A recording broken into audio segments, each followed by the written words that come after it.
Telangana express news చూద్దాం. జయశంకర్ భూపాలపల్లి జిల్లాలో కాల్వపల్లి ఇతర వాగుల నుండి అక్రమంగా తరలిస్తున్న 10 ఇసుక ట్రాక్టర్లు 2 లారీలను చిట్యాల పోలీసులు పట్టుకున్నారు. అక్రమంగా ఇసుక తరలిస్తున్నారన్న సమాచారం మేరకు దాడులు చేసి అనుమతులు లేని 10 ట్రాక్టర్లు 2 లారీలను స్వాధీనం చేసుకుని కేసు నమోదు చేసినట్లు చిట్యాల సీఐ వేణుచంద్ర తెలిపారు. ఎవరైనా అక్రమ ఇసుక రవాణాకు పాల్పడితే కఠిన చర్యలు తప్పవని ఆయన హెచ్చరించారు.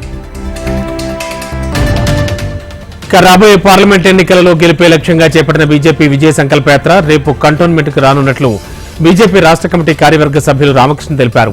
బోయినపల్లిలో ప్రారంభం కానున్న విజయ సంకల్ప యాత్ర నియోజకవర్గం వ్యాప్తంగా నిర్వహించడానికి సన్నాహాలు చేసినట్లుగా కూడా వెల్లడించారు. కేంద్రంలో మరోసారి బీజేపీని అధికారంలోకి తీసుకురావడంతో పాటు రాష్ట్రంలో మెజార్టీ స్థానాలు గెలిచేందుకు అన్ని ప్రణాళికలు సిద్ధం చేసుకున్నట్లు తెలిపారు. ములుగు జిల్లా మేడారంలో సమ్మక్క సారలమ్మ అమ్మవార్ల పూజా మందిరాల్లో పూజారులు తమ కుటుంబంతో అమ్మవార్లకు ప్రత్యేక పూజలు నిర్వహించి చివరి ఘట్టంగా పిలువబడే తిరుగువారం పండుగను ఘనంగా జరుపుకున్నారు. సమ్మక్క సారలమ్మ అమ్మవార్ల పూజా సామాగ్రిని శుద్ధి చేసి భద్రపరిచి జాతరలో పొరపాట్లుంటే క్షమించండి అమ్మవారు అంటూ పూజలు నిర్వహించి మొక్కులు చెల్లించుకున్నారు. మేడారం మహాజాతర ముగియనున్నట్లుగా చివరి ఘట్టం పూర్తయినట్లుగా పూజారులు వెల్లడించారు. రాజన్న సిరిసిల్ల జిల్లా సిరిసిల్ల పట్టణంలోని అంబేద్కర్ చౌక్ మరియు సిఐటియు ఆధ్వర్యంలో కార్మికులు మహాధర్నా చేపట్టారు. ప్రభుత్వం సిరిసిల్లలో నెలకొల్పిన వస్త్ర సంక్షోభాన్ని నివారించనున్నారు. తక్షణమే బతుకమ్మ చీరలను, ప్రభుత్వ ఆర్డర్లను, పెండింగ్ బకాయిలను, సబ్సిడీ డబ్బులను అందించి అన్ని రంగాల కార్మికులు ఆసాములకు పని కల్పించాలన్నారు.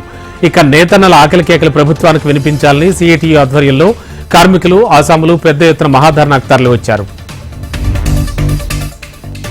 రాష్ట్రంలో కాంగ్రెస్ ప్రభుత్వం కొలువు తీరడంతో ప్రాణహిత చేవెళ్ల ప్రాజెక్టు నిర్మాణంపై సిర్పూర్ నియోజకవర్గంలో కౌటాల, చింతల, మానేపల్లి, బెజ్జూర్ మండలాల్లోని రైతులకు ఆశలు చిగురుస్తున్నాయి. తెలంగాణలో కాంగ్రెస్ ప్రభుత్వం అధికారంలోకి రావడంతో అన్నదాతలు ఈ ప్రాజెక్టు నిర్మాణంపై ఆశలు పెట్టుకున్నారు. తవ్విన కాలువల ద్వారా కనీసం మంచిర్యాల, కొమరంభీం జిల్లాల రైతులకు సాగునీరు అందించాలని వారంతా కోరుతున్నారు.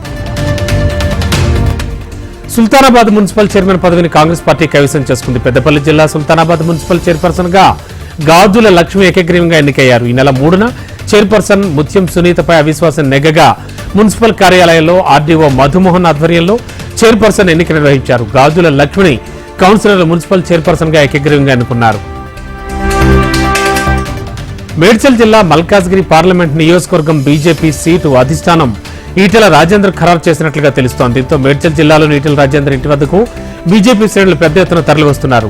అధికారికంగా పార్టీ నుంచి ప్రకటన రానప్పటికీ ఈటెల రాజేందర్ అభిమానులు, పార్టీ శ్రేణులు మాత్రం ఈటెలకు టికెట్లు ఖాయమని, భారీ మెజార్టీతో గెలుపు కూడా తథ్యమని ఆశాభావం వ్యక్తం చేస్తున్నారు. రాజన్న సిరిసిల్ల జిల్లా నాంపల్లి శ్రీ లక్ష్మీ నరసింహస్వామి వారిని మంత్రి పొన్నం ప్రభాకర్, ప్రభుత్వ విప్ ఆది శ్రీనివాస్ దర్శించుకున్నారు. వారికి ఆలయ అర్చకులు పూర్ణ కుంభంతో స్వాగతం పలికి స్వామివారి తీర్థ ప్రసాదాలు అందజేశారు. ఈ బులెటిన్ విశేషాలు చూస్తూనే ఉండండి. హెచ్ఎం టీవీ వార్తాగదు నిజం.